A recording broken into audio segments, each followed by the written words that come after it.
In Unreported World, the team is in Madagascar, investigating why young girls are being held in prison without trial for minor crimes. Some are incarcerated for years without their families being told that they're there. Datshiane Navanayagam meets these forgotten girls and tries to find out how they might get back their freedom.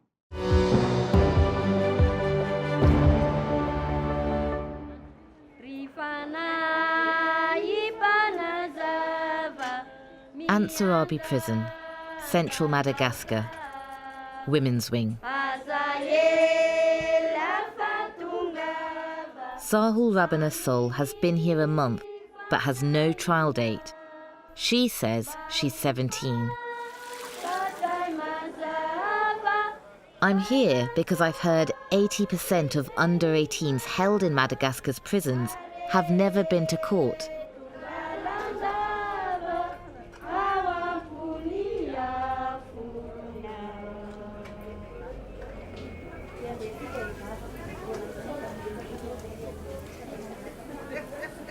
Do you have a lawyer? Do you know what a lawyer is?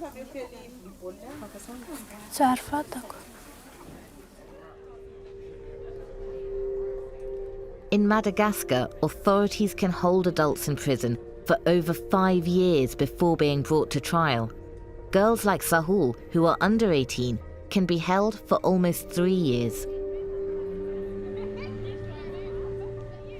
I mean, she's basically being left here to rot until someone decides to take her case to court, and, you know, God knows when that will be.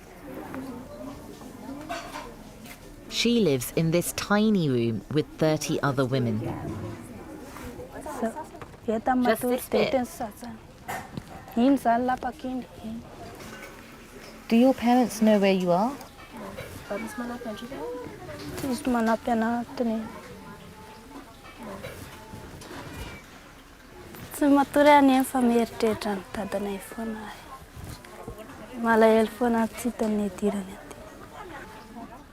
What was life like? All the women have just suddenly come back in, and to be honest, it's quite overwhelming. Many of the girls here are in the same situation as Sahul. Others have already been convicted, some even for murder. And it's really claustrophobic, you know, you can barely breathe.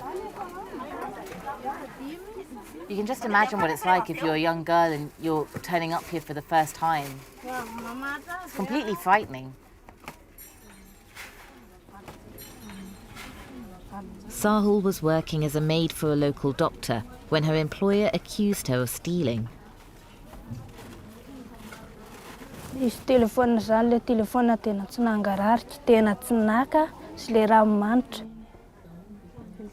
The doctor made the accusations after Sahul asked for her wages.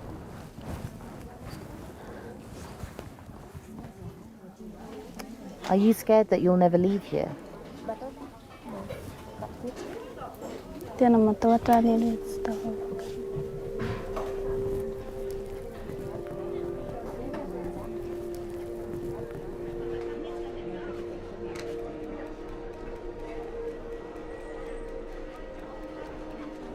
Many of these girls also worked as maids and are accused of petty crimes.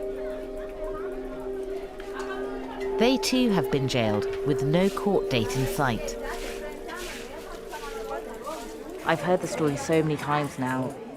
So many young girls who go and work as maids and then get accused of stealing something and then banged up in prison, and, you know, no court case, no conviction.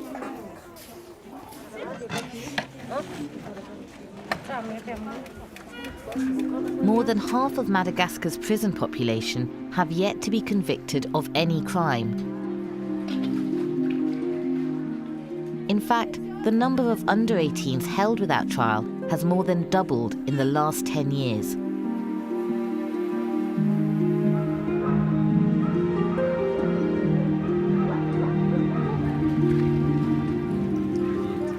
It's early morning and I'm back in the prison. I meet up with Funi Rakutanarina, who tries to help young girls like Sahul. She says her parents have no idea that she's been here all this time. How is that possible?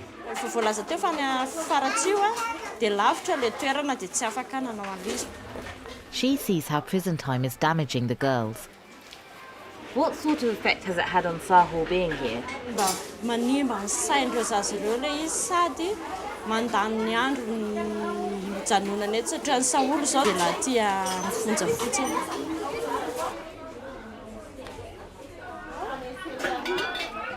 Funi wants to try and find Sahul's parents, but they live in a remote village. She can't afford to travel there, so we offer to help.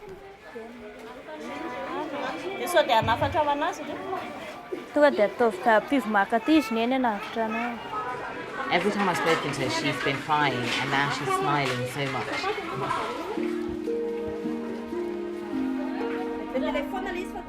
Funi gets Sahul to record a video message to show her parents.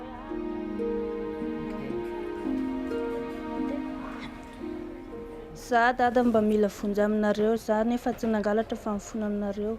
Za tsy nangalatra le izy nefa za na endrik'olona tsy nangalatra le telefaonina ary le raha manitra tsisy fatako na okanila mpandraitra izy. Fona dada fa iza tezitra amina. Fony manatria anareo nefa za tsy nanao le izy nefa voahidy aty aponja. Dia mba mila anareo mamangy dada sy ne.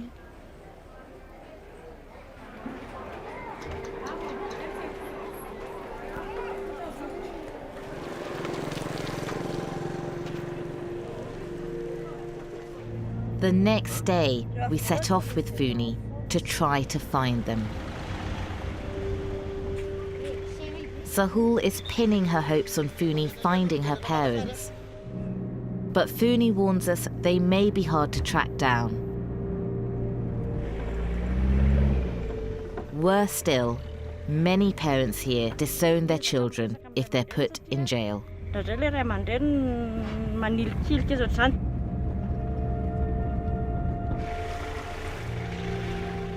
6 hours later, and we're walking because the roads are so bad.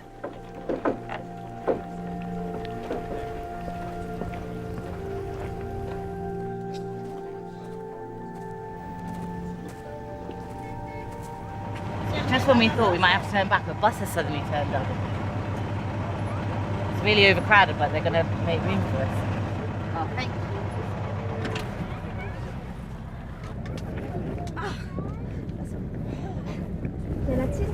Here.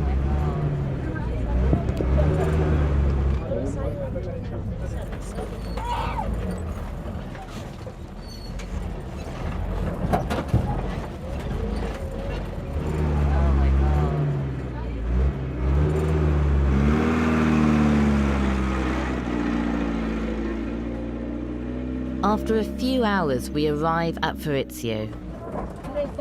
Funi's been told it's the closest town to Sahul's village. She starts asking around for directions. These men are from the village that Sahul's parents live in, so Funi's just negotiating with them to try and see how we can get there and also how we can find her parents.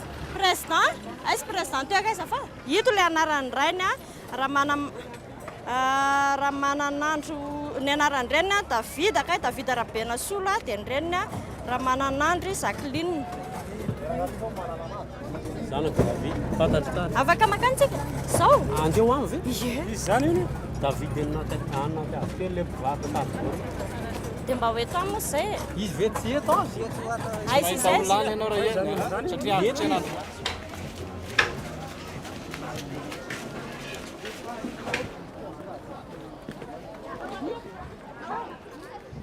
Salama to. Ianao andra Davida? Ie. Dada Saoly? Ie. Ay sika no resaka. Amin'ny toerana malaladalaka. That's her dad. Hipetraka toerana malalaka izay. Daharitsika. Aiza hitondranao anahako. So they've managed to find her dad, which is amazing, but this is almost the hard bit now, because we have to tell him where she is and then also find out if he can get to her. Salamo. Salamo. Mama Saul? Yes, Salama Tsara Tsara izany. Ndao ary tompoko resaka vetivety tsika. Dia izany hoe izao dia lasa liza fa sao dia hoe manina fa tsisy inona isa olo izany ao aminay amin'ny fonjana Tsirabe. Ray volana izy izay ny tao raha sazy no mitory anazy. Ie. Dia izay no ampahafantarinay anao tsy misy mataitra izany neny tsy mampitomazy amby aloha ianao ambiny ianao sao mararana ambadika any dia mamenatra olona fa amby tsy vahaolana izany eno tsy vahaolana izany izy tsy tena hoe voe-pianaba zanako rehefa zavatra zavaka fa no hita zanako any eno fiainana izany fa en'olo mitovy amin'ny zanako no etondrako any Saoly ao fa Aïssa.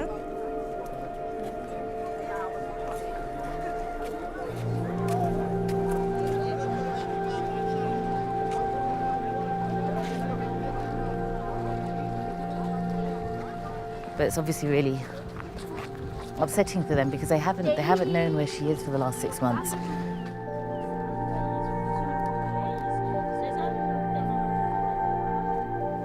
Za dada mba mila vonjy aminareo na hokanila mpandraitra izy fona dada fa izy tezitra amina fona eo anatrianareo any efa za tsy nanao ale izy nefa vohety aty aponza dia mba mila anareo mamangy dada sy ny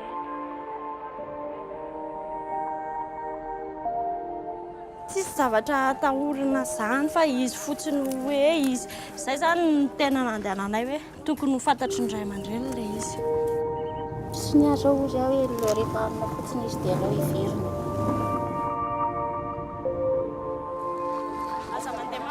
I'm taken to meet the rest of Sahul's family.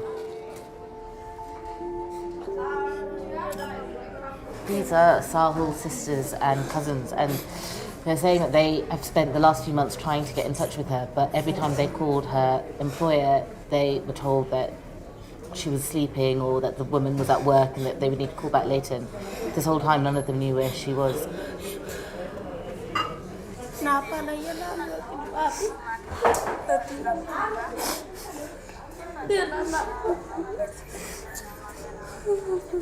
Sahul's sister is confused. She tells me that only last week the doctor had sent them a message asking her to come and work as a maid. Why would the doctor do that if Sahul had stolen from her?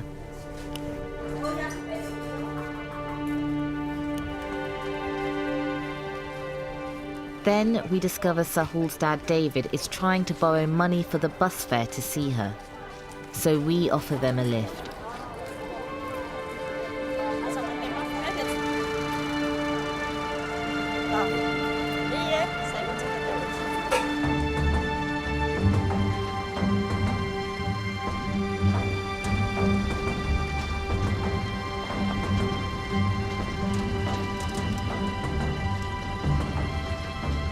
It's the first time Sahul's mum Jacqueline has left her village.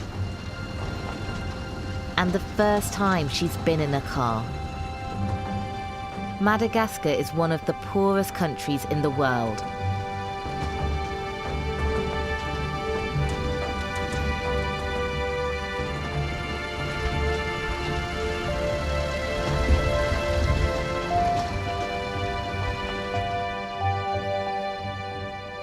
We travel all night so Jacqueline and David can see their daughter.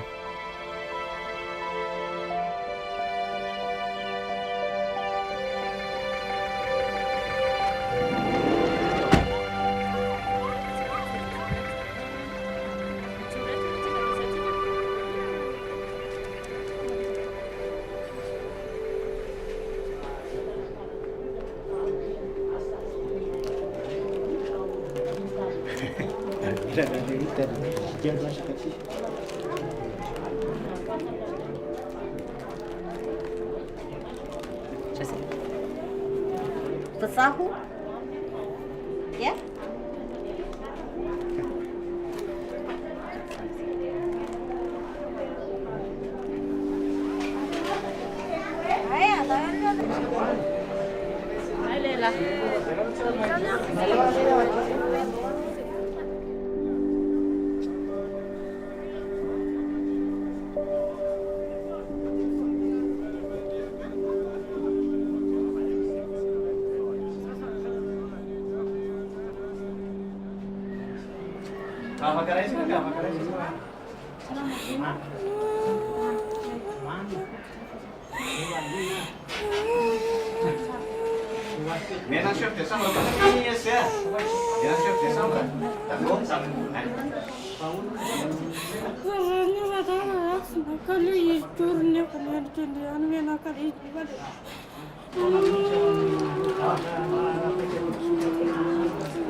Sahul's extended family have heard what's happened to her, and they've travelled overnight to Ansuabi, and apparently they've just got here, so they're just about to come in now.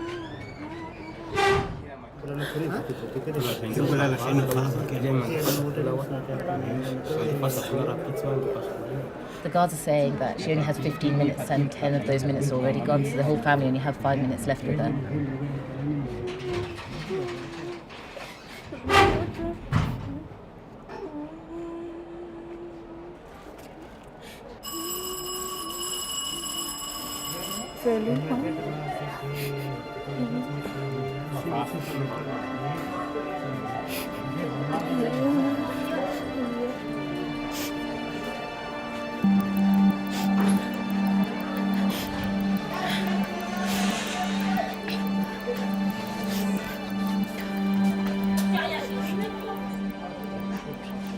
Outside, Sahul's family reveals some startling news. Zao ankehitriny zao a dia niatso azy tamin'ny telefaonina dia lazainay koa fa mbola mifanatsy io ay dia lazainy koa Saoly a fa lasa mivavaka mandaingana izy zany satria lazana izy hoe ahoana ianao no lazainao ampidianao amponja le zaza nefa zaza lazainy fa tsy miditra amponja le zaza. Okay, all right, let's go. Okay, let's go then. Okay.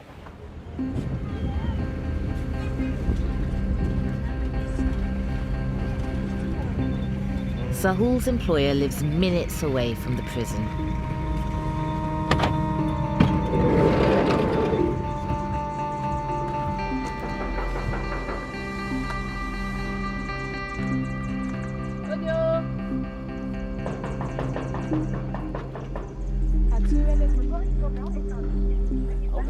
So that woman who just opened the door is the new Sahul. That's their new maid. It's my day. The doctor and her mother invite us in. Sahul's dad, David, wants to know why they were never told Sahul was in prison. Za azonao za tsy dia mba manana resaka betsaka fa ny ahy zany teny tsotsotra sady fohy ihany fa zay zany ny aly izy a tokony tsy nafeninao mamiko mahitsy le zavatra fa tokony vao misy zao misy zao dia fa niteny taminay ianao. Ka zay zany nanontany Saoly hoe Saoly io alao tenenina ny ray aman-drenareo tena atao izy raha maheno an'izany dadanay sy mamanay fa aza miteny aza mahay miresaka eo ianao dokotera fa zavatra tsy samy mihitsy mikorana. We've been talking to this family for so long that it's now dark and we're having to use torches to carry on the conversation, but they're basically justifying why they put her in prison and saying that they haven't done anything wrong. Dikan'izay zany dia zao natoky anazy tao an-trano nitondra anazy toy ny reto zanako reto zanako ary mahazo. The doctor refuses to drop her allegations. You would know that she can't afford a lawyer, and by not telling her family, by not telling anyone that's related to her who can help her, that she's there, you've denied her any chance of getting out of there. Dia tsy fantatra nona netana tsy nety ilay nataonay dia tsy fantatra.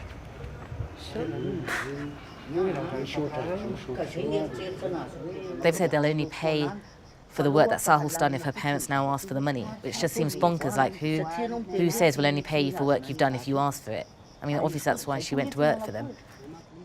David says he refuses to beg for Sahul's wages. Are you going to pay this family for the work their daughter did?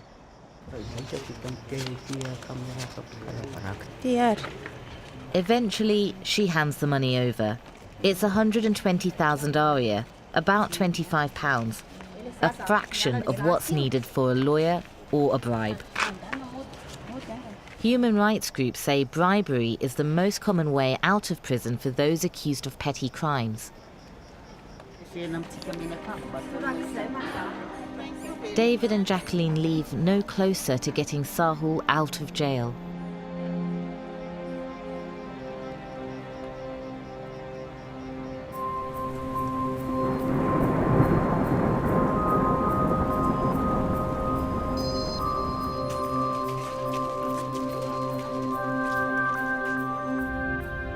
I want to ask the government here why girls like Sahul are being put through this. So I'm meeting Rakotandrajeri Randrinasoas Loe Nortiana, who oversees prison reform in Madagascar. According to international human rights law, no one should be held without trial indefinitely. Why are so many young girls being held in prisons in Madagascar? Some of them are barely more than children, for crimes that they haven't even been convicted of yet. Amin'ny maha-olombelona za manokana mihevitra hoe ny olombelona rehetrarehetra na zaza na olon-dehibe dia manana zo ho tsaraina haingana zany. Izay indrindra no iezahanay eto an'efa ministera fitsarana hoe mandray fepetra hiezaka hanafaingana ny fitsarana. I've spoken to some people who've told me about how in order to secure their release they've had to pay money to the prison guards. Is that part of Malagasy law process? Lasa tafiditra anatina kolokolo sika zany raha ohatra ka hoe sandaina vola lay famoahana olona any amin'ny fonja. Dia iny moa efa ady atao mihitsy izay hoe ady atao amin'ny kolokolo izay dia efa miezaka mametraka ny fepetra rehetra zany ny eto an'evo ministera fitsarana mba hiadiana amin'izay endrika kolikoly mety hisy eny an'ivon'ny fitsarana eny an'ivon'ny fonja.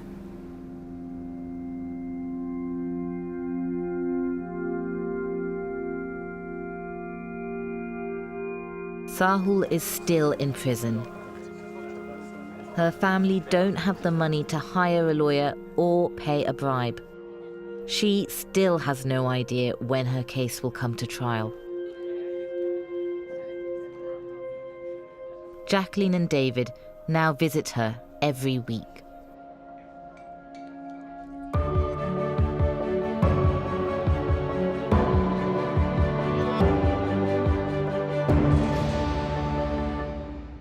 In Unreported World, we're in the Congo with a tribe under threat as the forest they hunt for food in is put off limits to protect the wildlife. The Baka tribe tell us of threats and intimidation by the proposed park's guards, who are part-funded by the World Wildlife Fund. Ade Adepitan travels deep into the rainforest to see how the Baka are fighting for food. Is the survival of endangered species being put above their own? And a warning, you may find scenes of butchered animals upsetting.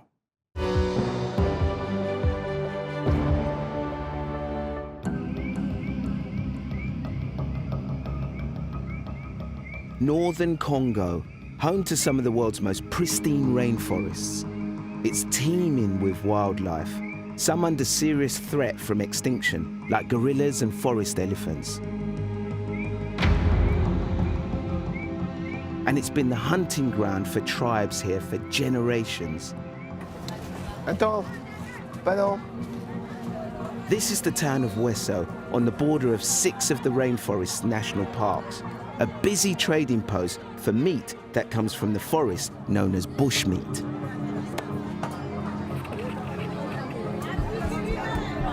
Wow. Do you know where they get the meat from? There you go, forest meat. Qu'est-ce que c'est? Gazelle. Gazelle. Oh, look at that. Qu'est-ce que c'est? Excuse me. Qu'est-ce? Sange. It's a monkey. Is this popular? Do many people come to buy the monkey from you? 3 or 4 per day. Wow. I can't imagine eating monkey, but the species on display here and all the other bushmeat is perfectly legal. But you know, the real problem in this area is actually the poaching of the endangered species in the rainforest. You know, animals like the elephant and the gorilla, their populations have been decimated. And I guess that's why the government in the Congo are trying to create more and more protected areas.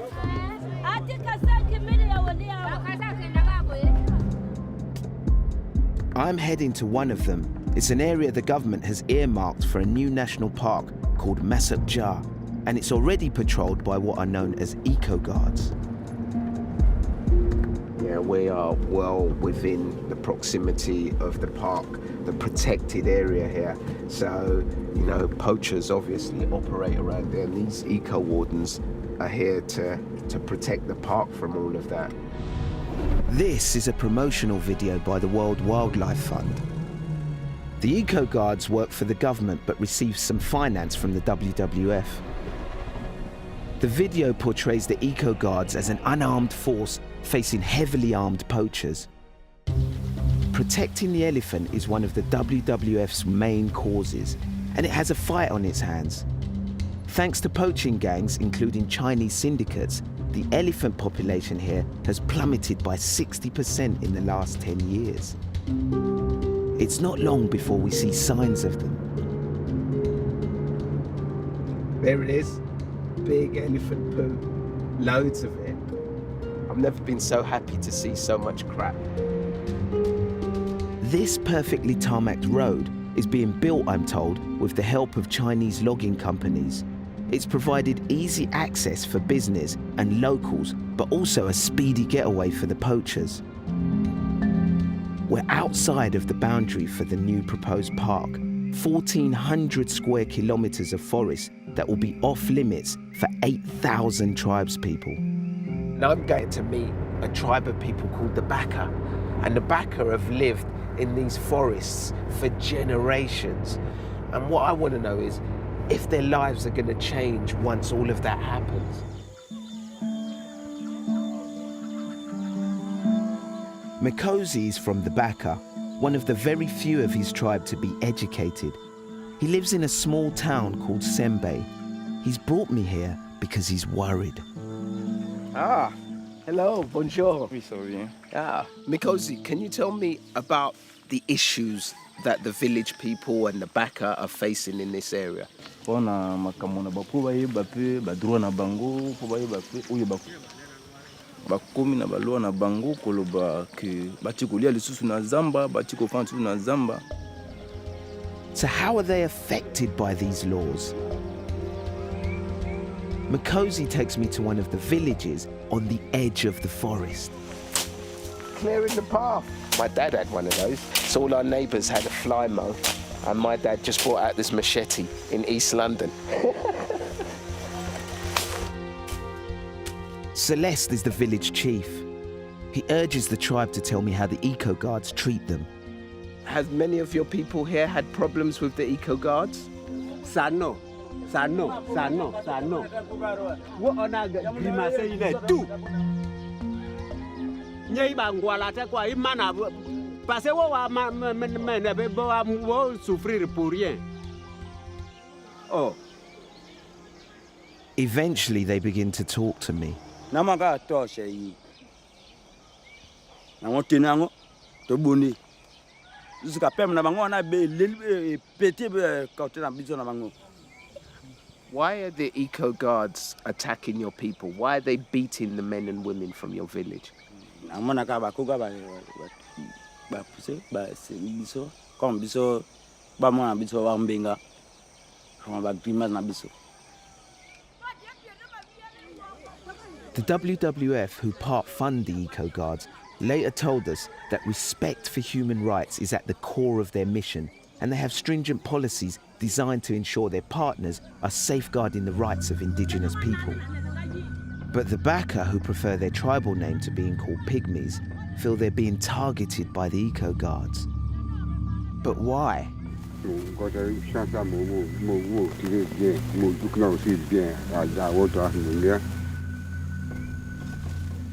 Hunting for them isn't a sport, it's their very survival. They say nowadays they only hunt outside of the proposed park site, but that's made getting enough food even harder.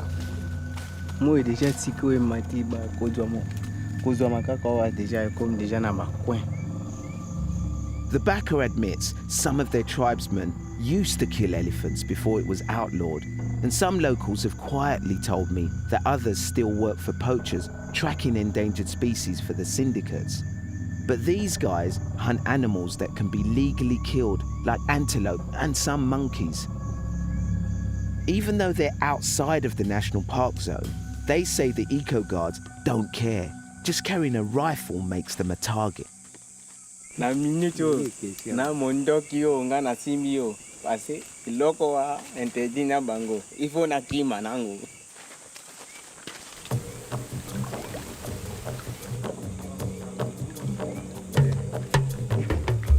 The forest may be teeming with wildlife, but not the parts these guys now use. And bushmeat is their main source of protein.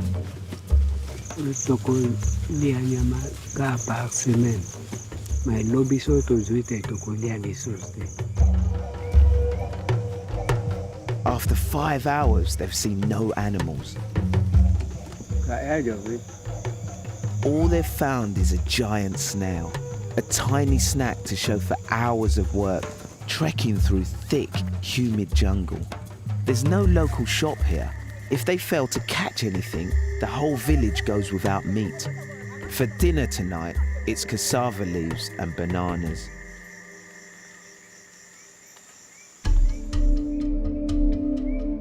The next morning, Makosi wants me to meet a family he says has been devastated after an encounter with the eco guards. We're heading to a village now where I've heard there's a woman who's had a very bad experience with the eco guards. This is Melon and her husband Itome. They're both from the Baka tribe. To make a living, they trap animals for a family from a more powerful tribe called the Bakwele. Melon is quiet and withdrawn, and I soon learn why. She recently buried her father. She takes me to his grave as she explains how a year ago he was at home when the eco guards came to arrest him.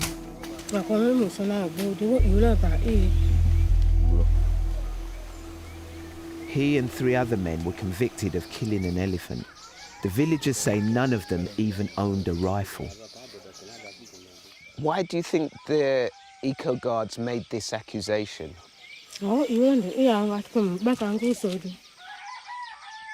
He spent 6 months in prison where he was sexually assaulted by other inmates.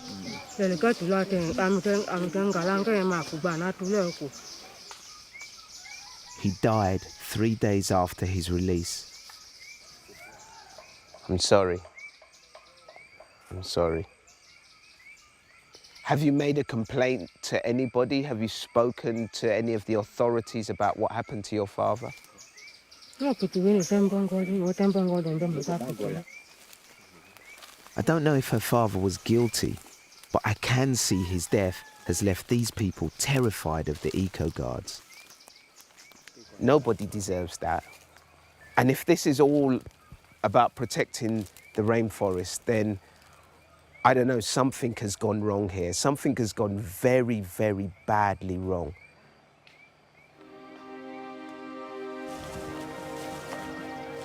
The more I talk to the Baka, the more I realize theirs is a very different world. They don't have money. They don't speak out for their rights. They're seen as the lowest class of tribes in the area, and they don't think their voice will be heard.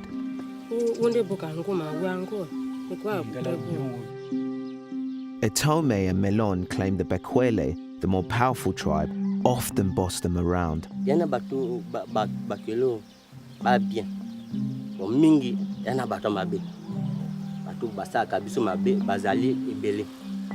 And according to them, many of the eco guards come from that tribe. Makosi thinks it's time to fight back. For the past month, he's been urging Melon to go to the police to make a complaint against the eco guards for arresting her father and against the prison for not stopping the abuse.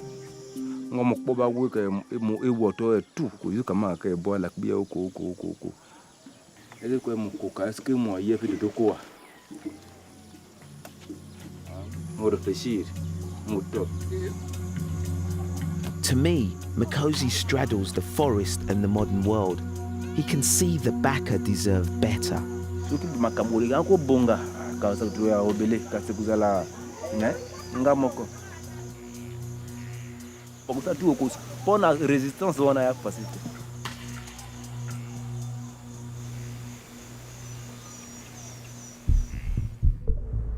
The next morning, we decide to pay the eco guards a visit at their outpost in the town of Sembe.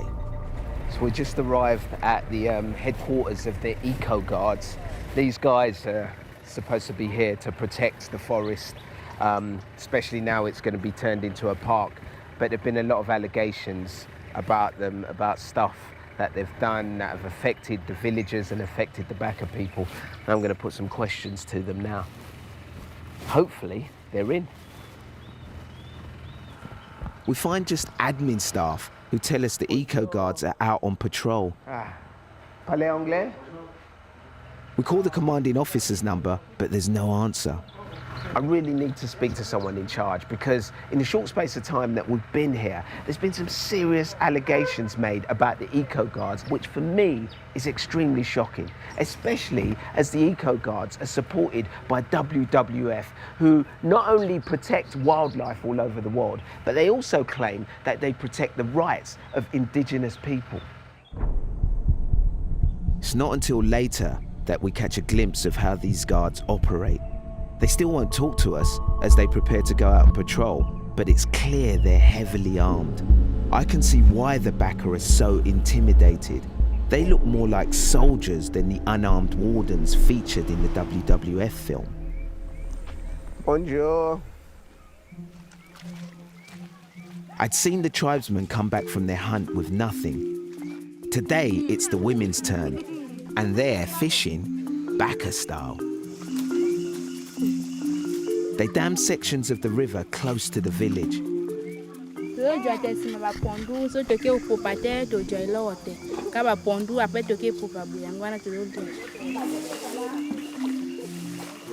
Once the dams are built, they sweep out the water. It's hours of back-breaking work.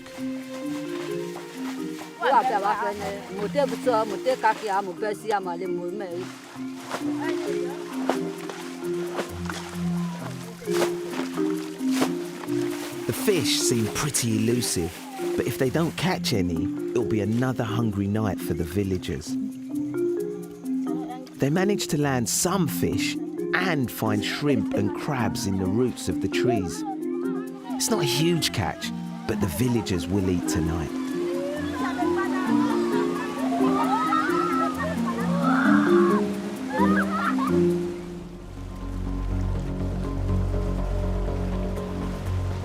We leave the women and head closer to the proposed park's boundary. I want to find out what other options they have if hunting's off limits.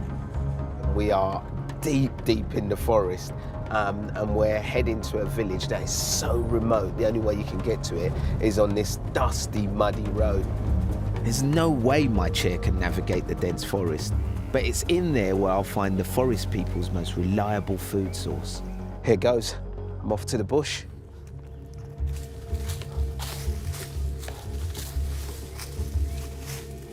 Oh my days, this is proper forest.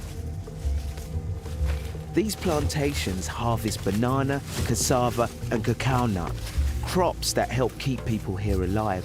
But even this is under threat, and by the very animals that the eco guards are protecting. Qu'est-ce que c'est? Wow, so these are footprints of the elephants. So the animals that they were talking about were elephants that come in and destroy their plantation. This plot belongs to Joseph. 2 acres of it have been destroyed.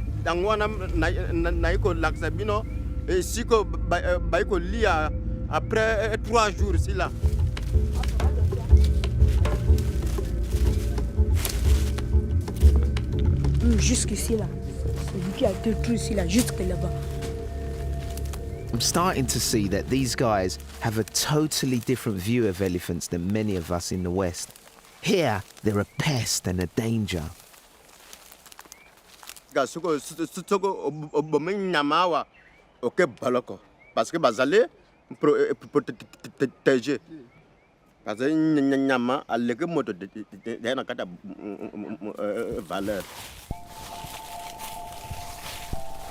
me, it looks like the creation of these parks is all about the animals. I'm sure the WWF's intentions are good, but who's standing up for the people who are running out of options? You know what? Life here is just super tough, but it just kind of makes me think, you know, if I was here with a family and I had to feed them and there was no shops nearby to go to and you're surrounded by this forest, I mean, what do you do? Driving back, we come across a hunter who's actually caught something and managed to give the eco guards the slip. Is this animal protected? But he says the eco guards will still take them off him. Even though they're not protected, why would the guards take them off you?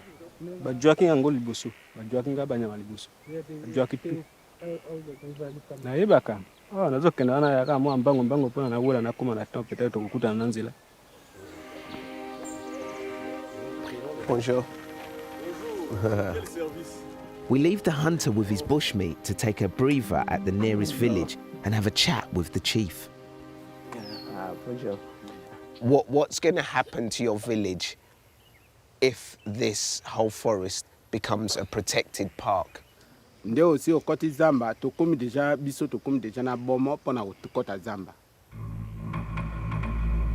the atmosphere changes.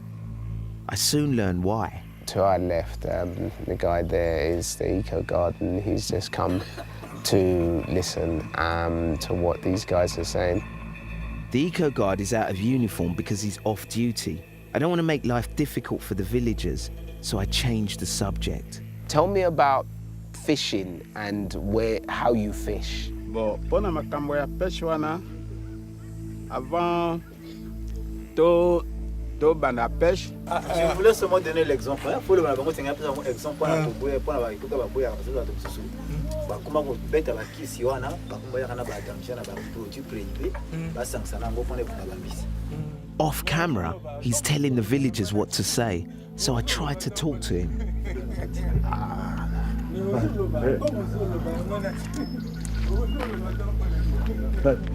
Has he gone? He's not, doesn't he want to?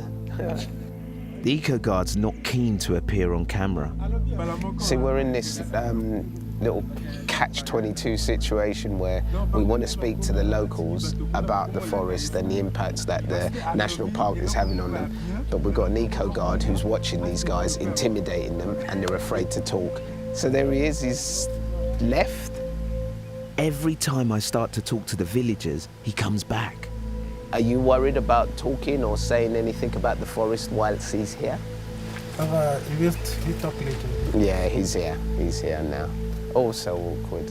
I mean, I'm none the wiser, but the guy's just behind us and he's continually just surveilling what we're doing. Yeah, and it's making everything really, really difficult here. None of these guys will tell us anything whilst he's around. This is the closest I've come to seeing for myself how the eco guards behave. Looking at the villagers, I get the sense that they've given up trying to fight back. But it's hard to see how they can live like this for much longer.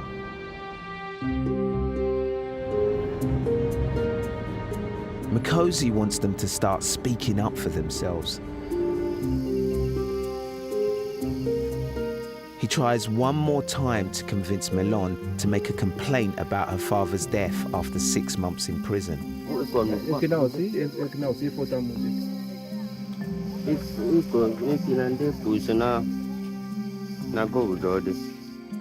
He's gutted that she doesn't have the nerve to speak out.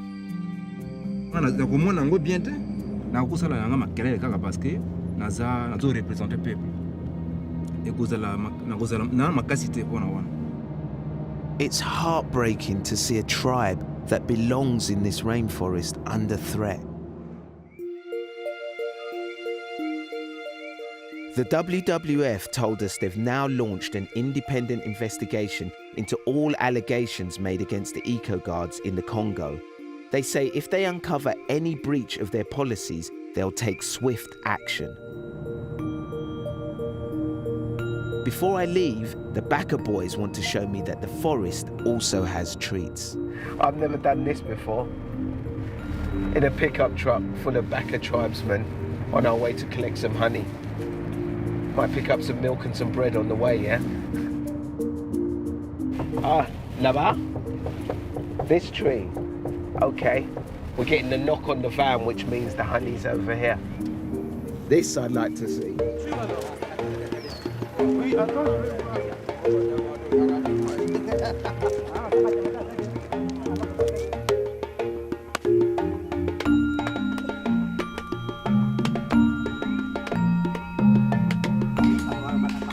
How important do you think the Baka people are to the rainforest? Baka se brakande na zamba. Parce que zamba ida na ye ya mubimba ya vina ye.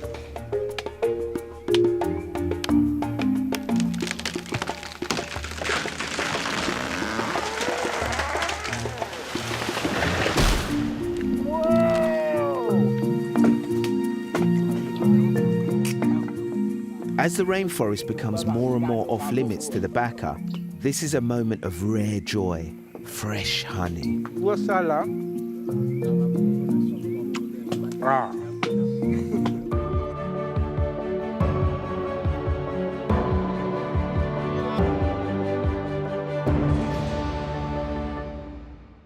On Unreported World, I'm in Mali, where a growing number of jihadi fighters are destabilising the country. Just this month, ISIS claimed responsibility for the deadliest attack on the Malian military that killed dozens of soldiers. But I discover the fight against these extremists is not being led by the army, but by groups of animal hunters who trust in magical powers to protect their people and the land's ancient treasures.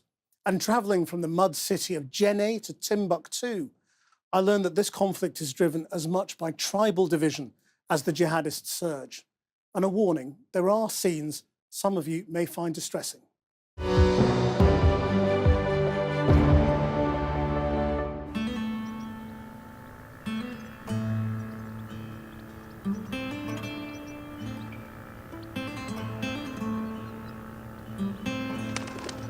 On the arid plains of a mystical land, a rendezvous. The men riding towards me are among the most fearsome in central Mali. They're late. I'm not going to mention it.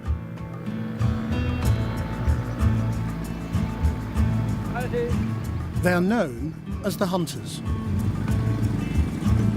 By tradition, they used to track animals to feed their communities. Now they hunt jihadi extremists who already control the north of the country and want the rest of Mali too.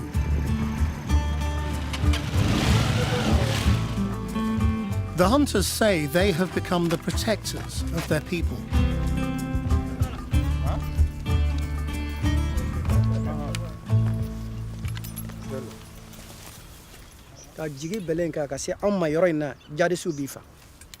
The jihadi extremists they're fighting have links to Al-Qaeda and Islamic State. The hunters say they're doing what the Malian army failed to achieve.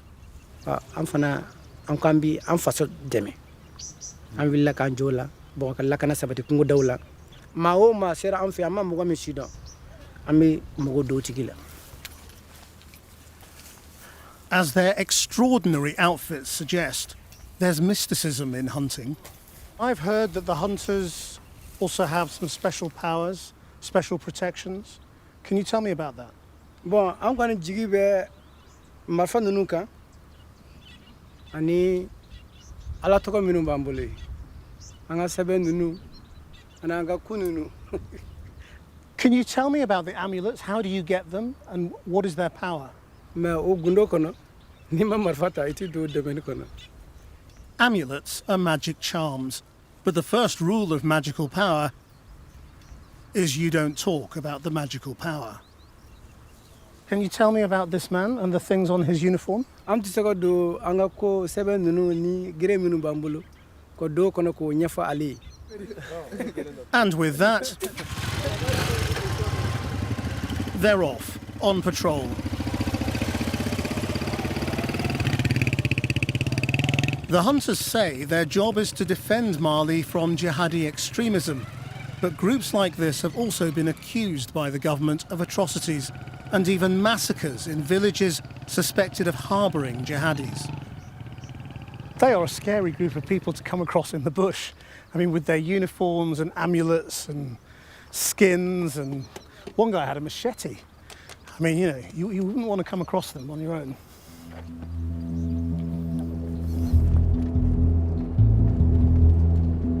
I'm journeying through dangerous territory where jihadi killings and kidnappings are common. As we were travelling now, our driver just revealed that last Sunday he had a very narrow escape involving a mass execution, and his colleague, another driver, was taken hostage. Our driver explains he saw 3 cars on the roadside.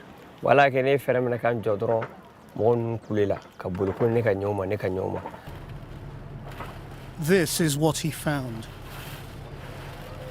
We count 6 bodies. His colleague had just been forced to drive the killers away in his vehicle. They spared him after he convinced them he was their kind of Muslim. They told him they were on a jihad.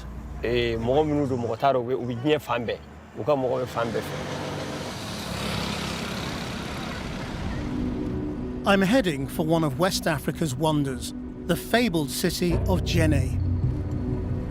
With no clear front line, jihadi extremists can get to these roads quite easily.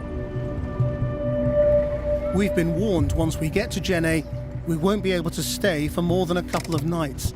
Kidnapping is used here for both terror and finance. Djenné is just across the water, so we're waiting for a ferry to take us across. And on the far side of that, the area is all controlled by the jihadists, and that's what puts Djenné under threat. So for this final bit of the journey, we're being escorted by armed police.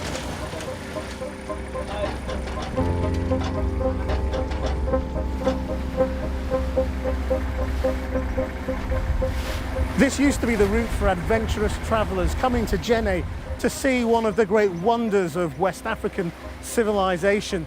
But years of fighting with the jihadi groups to the north of here have meant that there haven't been tourists here for a very long time. Built at the bend of the river, there's a natural moat around Djenné, but it's not much of a defence. This city was built to welcome passing traders.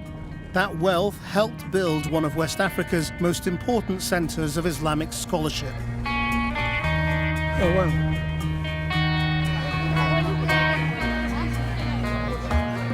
The Grand Mosque is a World Heritage Site. But today, I'm the only tourist here. I don't quite know where we're going, to be perfectly honest, but it's absolutely amazing.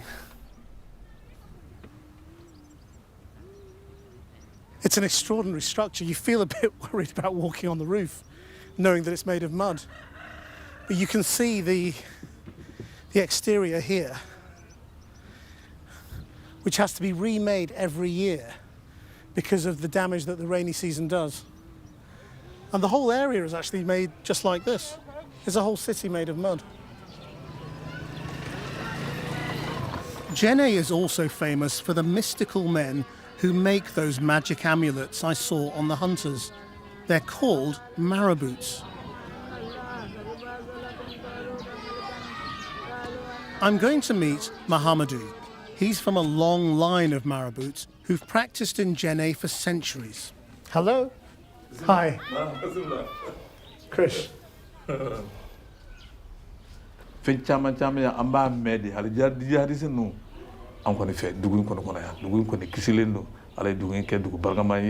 What is the role of the marabout in the town? Do people come to you for help?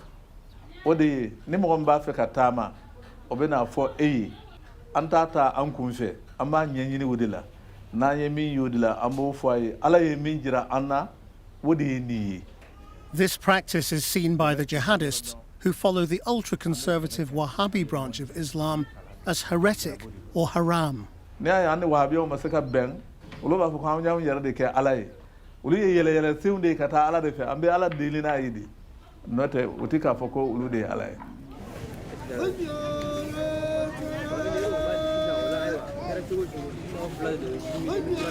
If the city falls to the jihadists, marabouts like Mahamadou will be in great danger.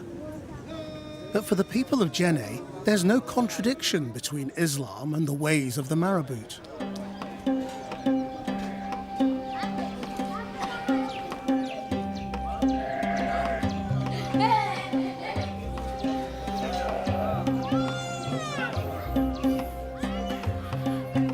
It is really when you walk these ancient streets and alleys that you realise what an ancient culture and civilization this is here in Djenné, and their beliefs are mixed up between what the rest of the world regards as Islam and what they have taken from their ancient West African culture. And it kind of makes sense when you see it here.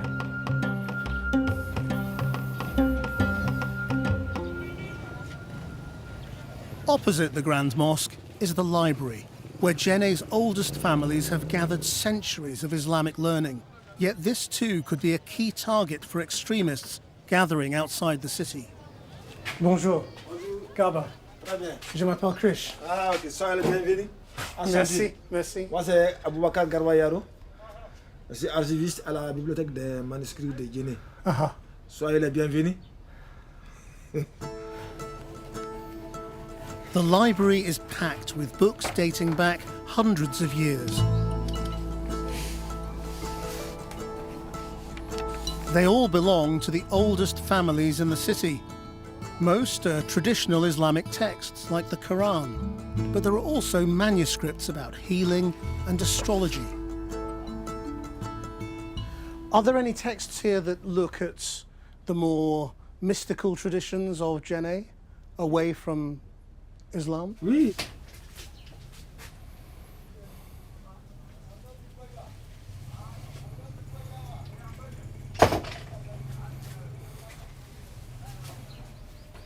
Déjà, si tu es avec ça dans ta poche ou bien attaché aux ceintures, donc tu vas te protéger contre tout le mal. C'est comme on dit, on peut faire comme un antiballe. Ou bien même en allant en brousse, quand tu rencontres soit un lion farouche, tu peux être protégé à travers ça. So what is this? Is this a prayer or is it magic or what is it? C'est une protection, ça on peut qualifier ça comme magie. Is this the kind of thing that the jihadists would want to destroy? Parce que moi je pense que chacun a sa méthode, parce que peut-être eux ils ont étudié, ce qu'ils ont étudié ils n'ont pas bien compris. For Garba, there's no problem between these books and Islam. But this use of prayers to bring magic is precisely what infuriates the extremists and puts the library in danger. Garba has been desperately trying to protect Djenné's history by digitally scanning the manuscripts, but he tells me the work is building up. Tout ça, ça vient d'arriver tout de suite.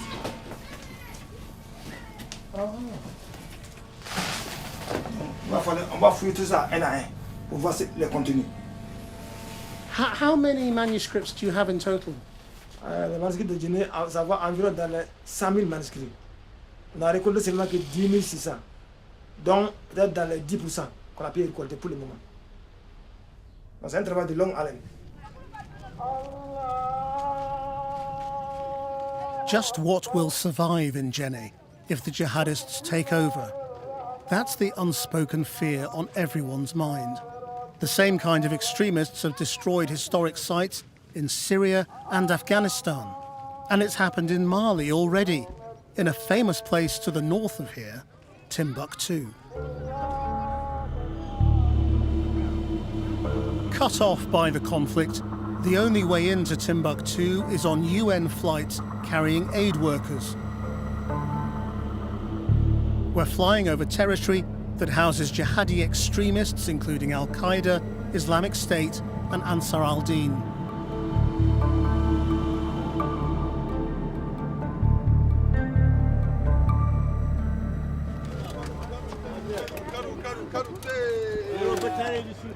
In 2012, they took over Timbuktu, imposing strict Sharia law. They were driven out 9 months later by the French army, but the city is surrounded and scarred. Welcome to arrivals at Timbuktu. This was bombed by Al-Qaeda during the takeover, the coup, and I guess they haven't rebuilt it.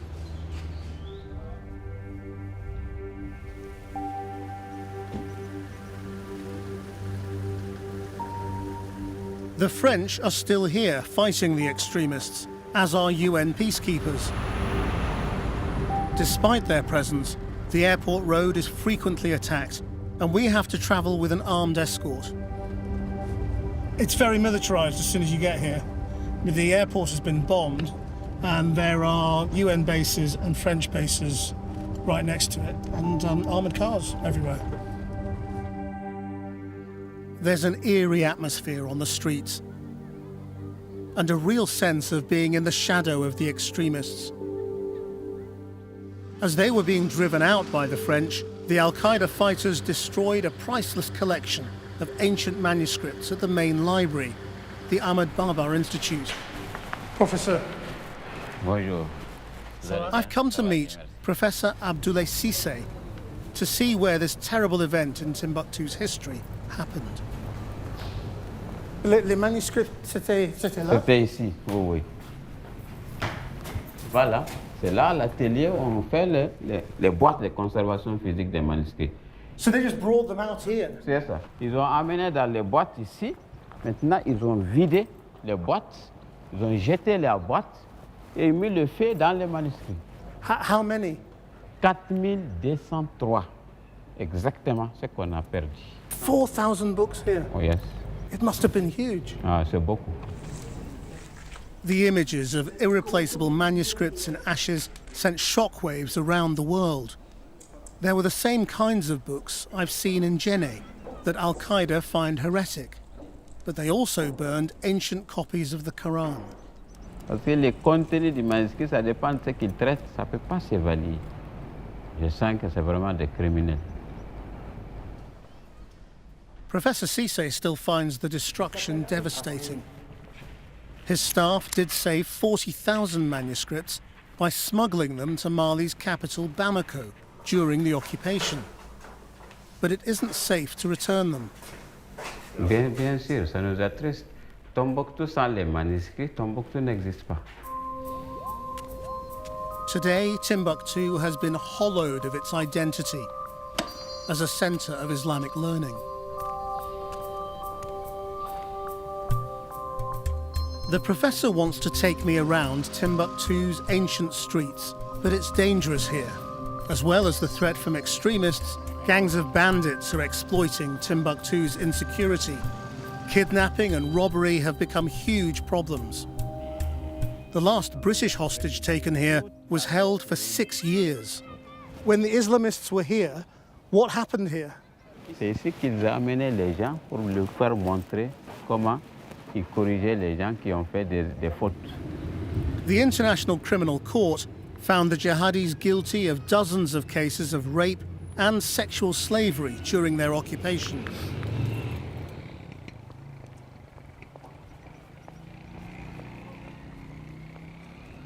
Huh? There is an attack not far from here. Okay. Gunfire has broken out somewhere in the city. The police commander has ordered our guards to get us off the streets. There's confusion about whether this is extremists or bandits, but a couple of days ago, 3 people were killed in a similar shootout. Despite all the international forces here, the situation seems to be getting worse.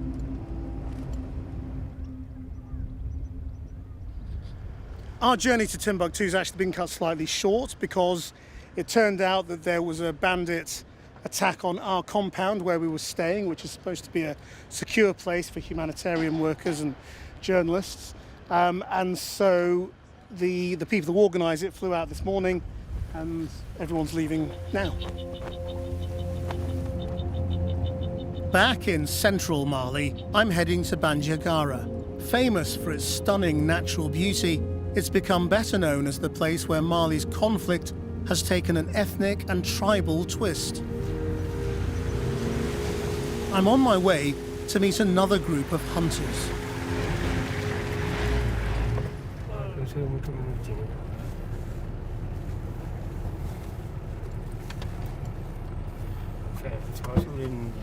Okay. If you see me touching the ground, it's a mark of respect when you meet these guys.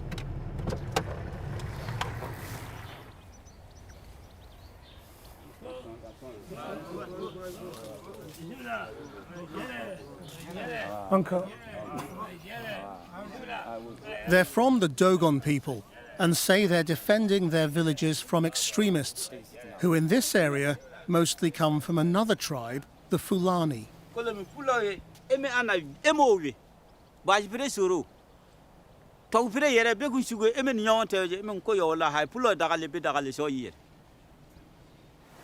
Dogon hunters are accused of attacking Fulani villages and carrying out massacres. And these men don't deny it happens, but claim it's because the Fulani harbour jihadi extremists.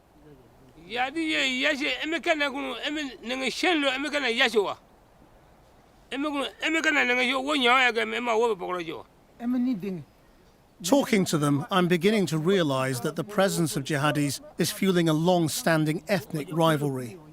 They said that they didn't have a problem with the Fulani living amongst them, but then said that the Fulani were basically bad people who were with the jihadists. But by the end of that conversation, they were fairly honest.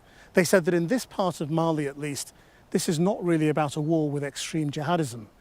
This is about ethnic groups fighting each other, and they're going to keep at it.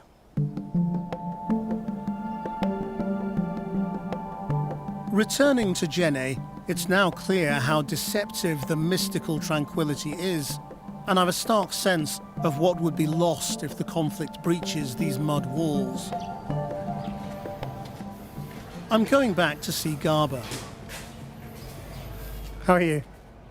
Bonjour. Bonjour. Bien dormi? Oui. We leave the library because he's agreed to show me where the majority of the city's manuscripts are stored.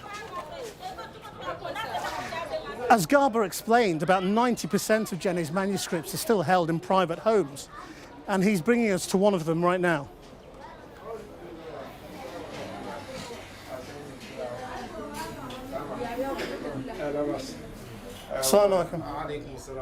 This house belongs to Amadou. He's already given some manuscripts to Garba, but has many more stashed away throughout the house. Some are older than anything Garba has in the library. Qu'est-ce que c'est que ça? Donc, lors d'une ouverture de la mosquée, donc cérémonie de mosquée, donc ils ont fait le discours. Donc c'est ça qu'elle a. So this is the original mosque that was in Djenne in the 1300s. The one that has been destroyed and lost. This is a speech from that mosque. Exactement. How long has this been in your family?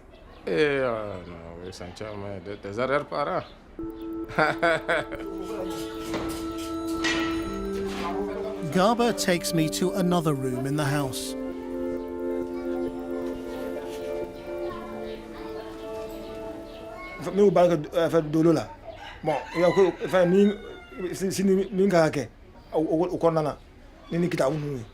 If this is being used for astrology, then the jihadis will say this is haram, forbidden.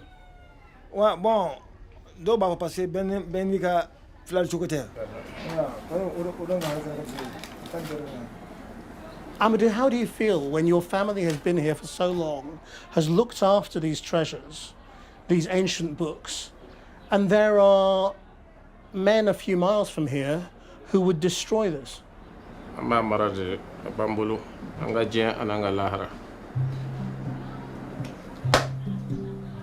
I don't think I've ever been anywhere that felt more like stepping back in time.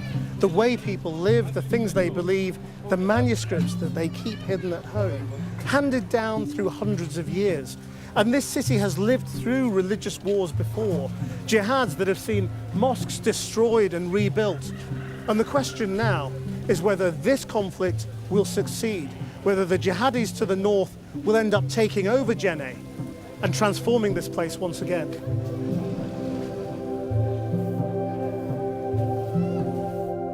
Garba knows that one day he may have to do what they did in Timbuktu and smuggle out Djenné's treasures before they can be destroyed.